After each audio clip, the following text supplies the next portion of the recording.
Dragon Ball Super has been a roller coaster ride since the beginning. The return of Great Saiyaman, battle-ready magical girls, the fates of universes at stake.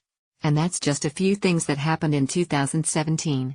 With the end of the current story arc on the horizon, there's a whirlwind of emotions for Dragon Ball fans right now, and longtime fans like myself are really feeling it, too. And not just for the last few months worth of episodes.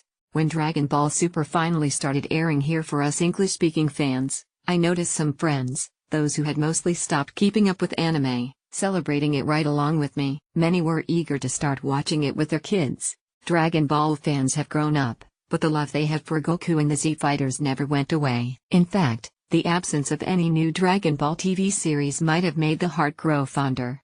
The recent movies had obviously shown us that Akira Toriyama and the staff at Toei still had some fun and exciting stories to tell us about these characters we love. And the fact that scores of people who showed up in theaters to see them proved that, without a doubt, we were hungry for more. It had been so long since we'd had a proper Dragon Ball TV anime. Sure, there have been some things here and there, new video games, the manga getting reprinted, and even Dragon Ball Z Kai brought some older fans out of hiding for a while to relive their fandom heydays, but eventually, that hype would fade and fans were once again left with little to look forward to. Dragon Ball coming back in full force with not only a new TV series to look forward to once nearly every week, but most of the original principal cast's voice actors returning to their iconic roles was huge. Fans came back to Dragon Ball immediately with open arms. And while for us it felt like almost a lifetime had passed since the end of Dragon Ball Z, we all have no problem recognizing all the characters we loved. It was like hanging out with a friend you hadn't seen since high school. Because for some fans, that's exactly what it was.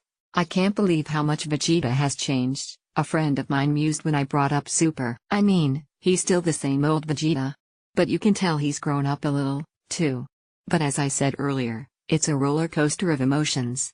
I forgot how some of the fights dragged on and on forever, another friend bemoaned. It's like when we were watching them as teenagers, except I can't just skip to the VHS tape with a final battle on it. But I still watch it because I gotta see what happens at the end. Dragon Ball has always had its ups and downs, for sure. Many have known this for decades, but it's become something most fans can still find humor in. It reminds me of the years when we didn't have the knowledge we do on the internet now, or before the manga was translated here in English. That brief period of Dragon Ball fandom where we didn't know how the stories would end. Every new VHS tape, every new episode that aired on Toonami would be something to celebrate. Would this end on yet another cliffhanger? Or would this be the one where Goku finally saved the day, once and for all? As the end of the universe survival saga draws closer, those feelings of nostalgia are hitting me harder. This storyline has surpassed what I thought we'd get out of Dragon Ball Super. With characters dropping out left and right, and the recent loss of Hiromi Tsuru, the most recent episode where we hear her speak as Bulma for the last time really brought out so many emotions in me, and I expect that many other viewers felt the same. The outpouring of love fans have shown not just for Bulma, but for all of Dragon Ball, really speaks volumes. No matter what happens, we know that this is not the end. This is only the beginning of a new chapter in Dragon Ball. And I can't wait to see where it goes. Watch Dragon Ball Super now on Crunchyroll. Don H. runs the Anime Nostalgia podcast and can be found here.